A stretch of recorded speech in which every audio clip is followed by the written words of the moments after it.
Good morning class, I am your assistant teacher of class 7th.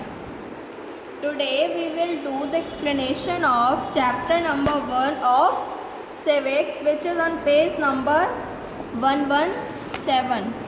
Open page number 117. So chapter first is democracy and equality. हम इस chapter में किस किस के बारे में पढ़ेंगे? डेमोक्रेसी के बारे में और इक्वलिटी के बारे में। अब ये डेमोक्रेसी क्या होती है?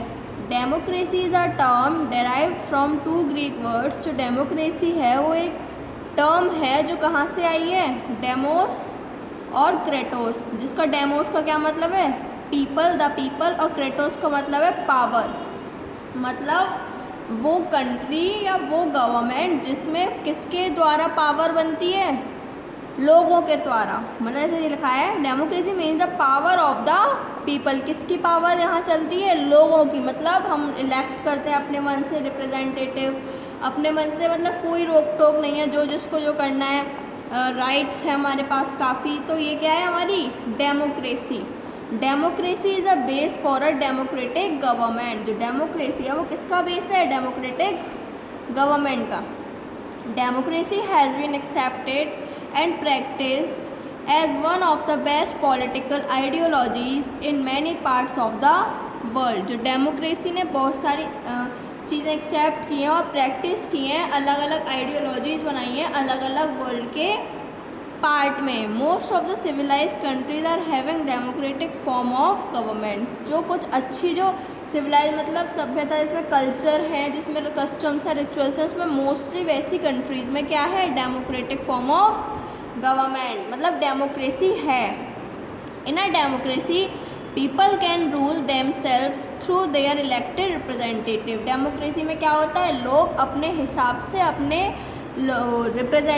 रिप्रेजेंटेटिव को चूज़ करते हैं और फिर उन्हें इलेक्ट करते हैं। इलेक्ट मतलब वोट हम देते हैं, तो हम उन्हें वोट देते हैं और उन्हें जिताते हैं, जो इसको हम चाहते हैं कि ये हमारे कंट्री पे रूल करे।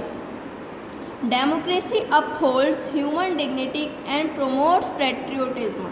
डेमोक्रेसी क्या करती है? ह्यूमन डिग्निटी मतलब हर किसी का धर्म, ईमान, हर किसी का, कोई मुस्लिम है तो मुस्लिम के अलग कस्टम्स होंगे, अलग रिचुअल्स होंगे, और हिंदू हैं, सिख हैं, पंजाबीज हैं, क्रिश्चियंस हैं, तो सबके अलग अलग कस्टम्स होंगे। तो डेमोक्रेसी क्या करती है? सबके अपने अपने कस्टम्स को जारी रखने की आज़ादी देती है और प्रमोट्स पैट्रियोटिज्म। पैट्रियोटिज्म से क्या मतलब है? आर्मी वगैरह, इनको भी खूब साथ देती है, उनका प्रमोट करती है।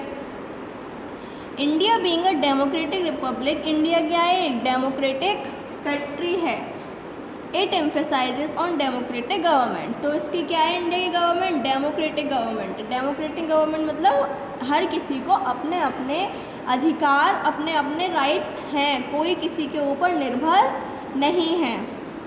Republic is possible only in a democracy. Republic मतलब लोग एक साथ प्यार से रह रहे हैं, तो वो कहाँ पॉसिबल है? सिर्फ और सिर्फ जहाँ डेमोक्रेसी होगी। In such a country like India people administer themselves according to their own wishes. जो कुछ कंट्रियों में, जैसे इंडिया है हमारी, जो पीपल है अपने खुद की विशेज़ गवर्नमेंट से कहती हैं, हम रखते हैं ना अपनी विशेज़, और गवर्नमेंट उन्हें पूरा करती है। People are their own wishes. जो लोग हैं वो खुद के लिए ही चाहते हैं, तो वो खुद की अपनी विशेज़ हैं।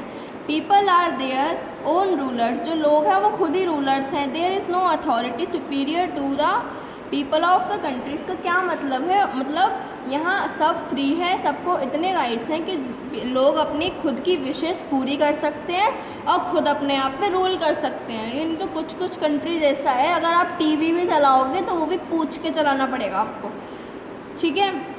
बट इंडिया में ऐसा नहीं है, आप कुछ भी कर सकते हो, कभी भी कर सकते हो। According to Abraham Lincoln, Abraham Lincoln है ये, this is the picture of Abraham Lincoln. Democracy is the government of the people, for the people and by the people. Abraham Lincoln ने क्या कहा था? जो डेमोक्रेसी है वो क्या है? For the people, of the people. किससे बनी है डेमोक्रेसी? पीपल से बनी है। फॉर द पीपल किसके लिए बनी है? लोगों के लिए बनी है। और बाय द पीपल, ठीक है, किसके द्वारा बनी है? लोगों के द्वारा बनी है। Democracy is of the people, for the people and by the people. This means that people govern themselves in their own interest. इसका क्या मतलब है? जो लोग होते हैं वो अपने अपने इंटरेस्ट के अकॉर्डिंग कि हमें इसको वोट देना है, हमें इसे इलेक्ट करना है, वो अपने अकॉर्डिंग करते हैं elect. Now in a democratic government all adult man and women elect rulers. Democratic government में क्या होता है, चाहे वो आदमी हो या औरत हो, दोनों ही अपने अपने पसंद के रूलर्स को चुनाव देते हैं, इलेक्ट करते हैं ना। Those who elect are indirectly participating. जो इलेक्ट कर रहे होते हैं, मतलब जो लीडर्स होते हैं, वो क्या होते हैं? इनडायरेक्टली पार्टिसिपेट करते हैं in the government. Those who are elected directly take part in the government on the behalf of the entire community।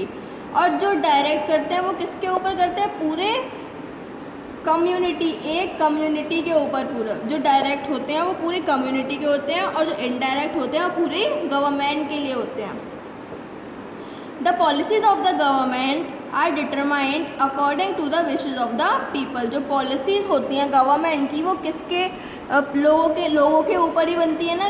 लोग जो चाहते हैं उन्हीं की, जिसको ज़्यादा वोट करेंगे, हम वोट का ज़माना है, तो जिसको ज़्यादा वोट करेंगे, जैसे क्लास में भी कि हमने इसको बनाया, एक बॉय को ले लिए, एक गर्ल को ले लिया। अब जिसके पास ज़्यादा वोट आएंगे, स्टूडेंट्स की सुनी जाएगी। टीचर्स तो अपनी चला नहीं रहे हैं, स्टूडेंट्स सुनेंगे। स्टूडेंट्स कुछ ने जैसे 19 लोगों ने गर्ल को करा और 12 लोगों ने बॉयज़ को करा, तो कौन बनेगा? मॉनिटर गर्ल बनेगी ऑब्वियसली, बिकॉज उसके वोटिंग प्लेस ज़्यादा है। ऐसे ही इसमें बताया है, जिसको आप ज़्यादा वोट दोगे वही आपकी विशेष पूरी करेगा। The public opinion are two important elements of democratic government. Public opinion मतलब लोगों की अपनी अपनी राय भी बहुत इम्पॉर्टेंट है एक डेमोक्रेटिक गवर्नमेंट में। Now ancient Greece. Democracy was in practice in some of the Greek and Roman states. डेमोक्रेसी कभी कभी चलाई जा रही है, कहाँ? ग्रीक और रोमन स्टेट्स में। ये एक जगह का नाम है। डेमोक्रेसी फिर set back in the middle ages. Democracy ने काफ़ी कुछ सहा है, कहाँ? मिडिल एजेस मतलब बीच के टाइम में। The America war of independence, the French revolution and the Indian freedom struggle increased importance of the ideas of liberty, equality and fraternity। जो ये अमेरिकन वॉर हुए इंडिपेंडेंस के लिए, फ्रेंच रिवॉल्यूशन हुआ मतलब फ्रेंच में विरोध हुआ, और इंडियन फ्रीडम स्ट्रगल हुआ, इंडिया के लिए फ्रीडम स्ट्रगल जो हुआ था, इसने क्या करा? इसने जो लिबर्टी मतलब फ्री रहने के, सबको इक्वलिटी, सब भाईचारा वगैरह, इसने और बढ़ा दिया लोगों के अंदर। They contributed more for the revival and spread of the idea of democracy। इससे क्या हुआ कि जो ये डेमोक्रेसी जो चीज़ है इससे और बढ़ी, तो इसीलिए क्या हुआ? Democracy I. Now come to the next page। About 800 BC, Greece saw the rise of new civilization that transformed the ancient world। फिर क्या हुआ? 800 BC मतलब बिफोर क्रिस्ट का, जब क्रिस्ट पैदा नहीं हुए थे तो उसके पहले का टाइम क्या था? ग्रीस ने क्या किया? ग्रीस ने नई सिविलाइजेशन मतलब नई सभ्यता, नए कस्टम शुरू कर दिए, जो किस में बन गए? एंशिएंट वर्ल्ड में चेंज हो गए। Its influence has lasted to the present day. उसका जब उस टाइम पे हुआ था, जो भी हुआ था, उसका जो इन्फ्लुएंस है मतलब उसका जो असर है वो आज भी देखा जाता है। कहाँ? ग्रीस में। Ancient Greece was divided into small independent city states. जो पुरानी ग्रीक थी मतलब पहले के जो ग्रीक थे वो किस में? कुछ स्मॉल सिटीज़ में, स्टेट्स में डिवाइड थी। Athens was one of the most important and mighty states of Greece. Athens क्या थी? एथेंस एक कम्युनिटी, ये बहुत इम्पॉर्टेंट थे और माइटी स्टेट्स थी। कहाँ की? ग्रीस की। हम किसके बारे में बात कर रहे हैं? ये पूरा ग्रीस के बारे में। ग्रीस क्या है? ग्रीस एक कंट्री है। The city states were ruled by a group of wealthy nobles. जो सिटी थी, ये जो सिटी बनाई थी लोगों ने एंशिएंट ग्रीस में, ये किससे रूल होती थी? वेल्दी नोबल मतलब जो अमीर लोग थे, जो अमीर पीजेंट्स थे, उनसे रूल करते थे। Then in 508 BC, a new type of noble was introduced in Athens. 508 BC में क्या हुआ, एक नई गवर्नमेंट बनी. किसके द्वारा बनी थी वो गवर्नमेंट? एथेंस के द्वारा. It was called democracy, meaning rule by the people. उस गवर्नमेंट का क्या नाम था? डेमोक्रेसी, जिसका क्या मतलब था? लोगों का, मतलब लोगों के द्वारा वो रूल किया जाएगा, मतलब लोग इलेक्ट करेंगे उसे. This system of governance give every male free man a say in how the city should be run. ये सिस्टम क्या था कि जो एवरी मेल फ्री मैन है वो क्या कहे कि how the city should be run. अगर ये चलेगा तो जो सिटी है हमारी वो चलेगी कैसे, आगे कैसे बढ़ेगी. ठीक है. Now economic democracy. What is the meaning of economic democracy? Economic democracy means absence of all exploitations. Exploitation मतलब वाद विवाद, लोगों के बीच लड़ाई, तो क्या है? एब्सेंस मतलब नहीं होती थी. All members of the community have equal economic opportunities. जो कम्युनिटी के मतलब जो एक ग्रुप के जो मेंबर्स थे उसको सारे इक्वल राइट्स मिलते थे, सारी इक्वल स्कोप्स मिलते थे, अपॉर्चुनिटीज़ मिलती थी. किसकी? इकोनॉमिक मतलब पैसे से related. All are free and self reliant in matters of earning their livelihood. सब क्या थे? फ्री थे और खुद कर सकते थे अपनी अर्निंग मतलब अपना खर्चा, किसके? रोज़मर्रा खर्चा अपना कर सकते थे, क्योंकि सबके पास इक्वल अपॉर्चुनिटीज़ थी. Economic democracy does not mean that all should earn the same amount और that all should live in the same type of houses. Economic democracy का मतलब ये नहीं है कि सब एक ही कमाएंगे और सब एक ही तरह के घरों में रहेंगे. और that qualification should not be only means. और जो क्वालिफिकेशन है उनका, तो पढ़ाई कहाँ तक पढ़े हैं, इकोनॉमिक डेमोक्रेसी का इन चीज़ों से कोई मतलब नहीं है. That all should have equal opportunities to seek employment. क्या है इसका मतलब? इसका मतलब है कि सबके पास इक्वल अपॉर्चुनिटीज़ होनी चाहिए जिससे वो अपना एम्प्लॉयमेंट मतलब नौकरी वगैरह, अपनी रोज़मर्रा की ज़िंदगी और सेटअप देयर ओन बिजनेस, और वो अपना बिजनेस खुद खोल सकें. इतना उनके पास होना चाहिए. ये नहीं किसी की नकल हो रही है, किसी का सबसे एक से नहीं होता है. हमारे यहाँ पे भी सब एक जैसे नहीं होते हैं. In fact, economic democracy means that workers should not be exploited by mill owners and the peasants should not be exploited by land owners. यहाँ तक कि इकोनॉमिक डेमोक्रेसी का क्या मतलब है कि जो वर्कर्स हैं मतलब काम करने वाले हैं, वो मिल ओनर्स उन्हें परेशान नहीं करेंगे, उनको वेजेस देंगे टाइम टू टाइम. और जो पीजेंट है वो किससे परेशान नहीं होंगे? लैंड ओनर से. मतलब लैंड ओनर पीजेंट्स को, पीजेंट मतलब जो नॉर्मल वर्कर्स होते हैं उनको परेशान नहीं करेंगे. ये कहा था इकोनॉमिक डेमोक्रेसी में.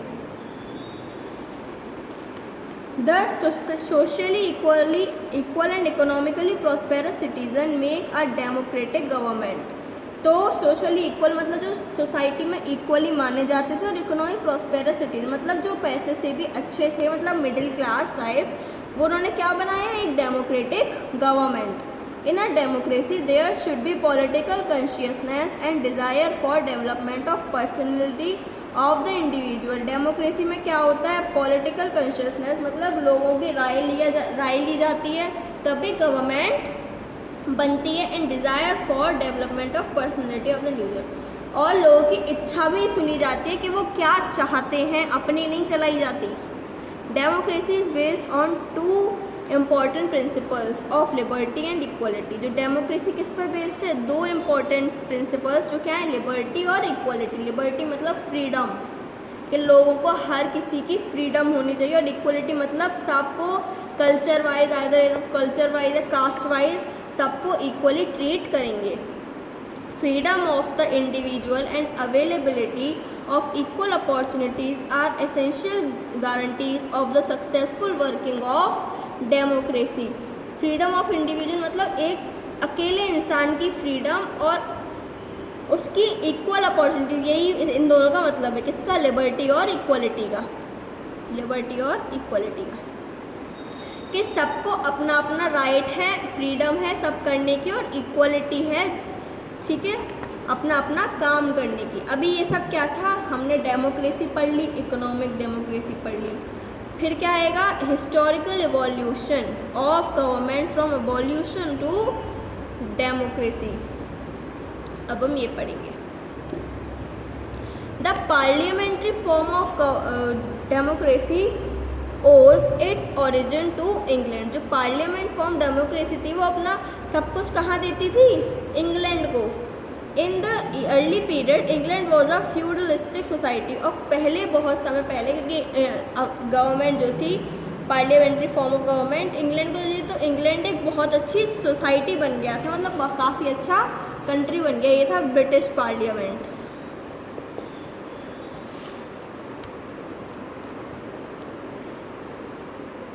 It took many centuries for the English society to change over from absolutism to a representative from a government in which the real power vests in the elected representatives of the people। ये काफ़ी century कितने time का period होता है? 100 सालों का period होता है।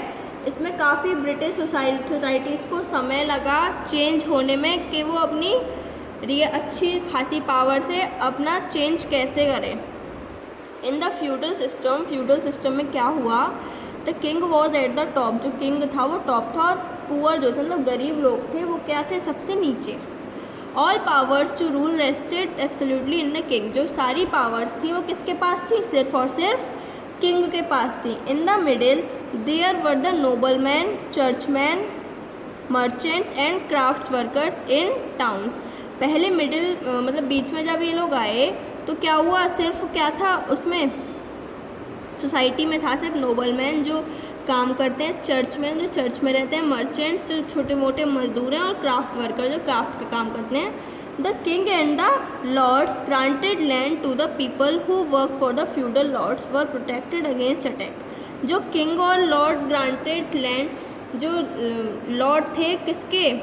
जो लोगों को ज़मीन दिलाते थे, तो सिर्फ वो फ्यूडल लॉर्ड्स किससे प्रोटेक्ट होते थे? अटैक से। मतलब किंग के पास काफ़ी पावर्स होती थी, तो अगर वो किंग के साथ हैं तो वो सिर्फ उन्हीं से बचाए जाएंगे। The feudal lords had to supply soldiers for 40 days each year. जो फ्यूडल लॉर्ड क्या था, वो हर साल 40 दिन मिलते थे उन्हें। दे ऑल्सो हैड टू पे taxes in the form of money, goods और फार्म प्रोड्यूस। उन्हें क्या करते थे? उन्हें टैक्सेस भी पे करने थे। किसके फॉर्म में? मनी के, पैसे के फॉर्म में, गुड्स के मतलब सामानों के फॉर्म में, या फार्म प्रोड्यूस जो वो कहाँ से प्रोड्यूस करते थे? अपने फार्मिंग से प्रोड्यूस करते थे। Poor peasant farmers worked on large areas of land held by lords. जो पुअर मतलब गरीब लोग थे वो कहाँ काम करते थे? लार्ज एरियाज किसके? जो लैंड लॉर्ड्स के थे, लार्ज लैंड एरिया, वहाँ पे वो काम करते थे। The system however began to fall apart in 12th century AD। People starting paying rent for land rather than be bound to serve. तो फिर क्या हुआ? जो सिस्टम है वो धीरे धीरे गिरने लगा। कहाँ तक? 18th century में जब लोग थे वो क्या पे करने लगे? रेंट पे करने लगे, rather than be bound to serve. Rent pay करने लगे, किसको छोड़ के? कि वो उसकी नौकर बन के रहे। उसको छोड़ के वो क्या करने लगे? रेंट पे करने लगे लैंड के लिए। जब हम किराए रेंट का मतलब क्या है? किराया देना। The importance of the lords begin to lessen. अब जो इम्पोर्टेंस थी लॉर्ड्स की वो अब शुरू हो गई। Now features of democracy. Democracy of considered as the best form of government. Democracy को क्या माना जाता है? बेस्ट फॉर्म ऑफ गवर्नमेंट माना जाता है। But it can claim to be superior that all other forms of government on the basis of certain features. लेकिन ये और जो अलग फॉर्म्स ऑफ गवर्नमेंट हैं उनसे थोड़ा अलग है। There are certain essential conditions for the successful working of democratic. कुछ जो अगर हमें कोई कंट्री डेमोक्रेटिक गवर्नमेंट बनानी है तो हमें उसमें काफ़ी काम करना पड़ता है, अपनी अपनी अलग अलग कंडीशंस लगानी पड़ती हैं। Enlightened citizen. Democracy is based on persuasion not force. जो डेमोक्रेसी है वो किस पे बेस्ड है? अपनी मर्जी पे बेस्ड है, किसी की फोर्स पे। फोर्स मतलब किसी पे दबाव डालना नहीं है डेमोक्रेसी में। It is the will of the people not force. ये लोगों की इच्छा है, किसी को दबाव नहीं डालते कि तुम इसे वोट दो कि तुम इसे दो। Which is the basis of democratic government. जो क्या है? डेमोक्रेटिक गवर्नमेंट एक बेस चीज़ है, मतलब नॉर्मल चीज़ है। Therefore people should be enlightened, इसीलिए लोगों को आराम से रहा जाता है, प्यार से रखा जाता है, इसलिए लोग भी शांति से रहते हैं क्योंकि उन्हें हर चीज़ के राइट्स हैं। It is not necessary that they should be highly educated, ज़रूरी नहीं है कि जो वोटिंग देंगे जो लोग वो क्या हों, पढ़े लिखे हों बहुत ही ज़्यादा। They may not possess university degree, ज़रूरी भी नहीं है कि वो किसी यूनिवर्सिटी डिग्री में उन्होंने कोई डिग्री ली हो यूनिवर्सिटी से, ज़रूरी भी नहीं है। But they should be inform active and socially responsible, लेकिन उन्हें क्या इन्फॉर्म किया जाता है किसके बारे में, वोट्स के बारे में, और सोशली और एक्टिव रहते हैं, वो रिस्पॉन्सिव भी करते हैं। Political awareness is important condition of their representative, जो पॉलिटिकल अवेयरनेस है वो क्या इम्पॉर्टेंट कंडीशन है किसके लिए, रिप्रेजेंटेटिव के लिए। This is possible only when voters are enlightened, ये कब हो सकता है, जब वोटर्स जो है वो खुद इंटरेस्ट ले चीज़ों में, well informed and capable of evaluating respective merits of different candidates, I think it is, ठीक है। तो ये कब पॉसिबल है, जब लोग भी अपने इंटरेस्ट लेंगे, मेरिट्स लेंगे और वोटिंग लिस्ट करेंगे, वोटिंग करेंगे, तो वो अपने मतलब की गवर्नमेंट खुद चूज़ कर सकते हैं। सो ये था आपका first part of the video. Second part में हम यहाँ से एक्सप्लेन करेंगे यहाँ तक। Okay class, so this is the first part of the video. In the next we will continue it in the part B. Till then, thank you class and have a nice day. Goodbye.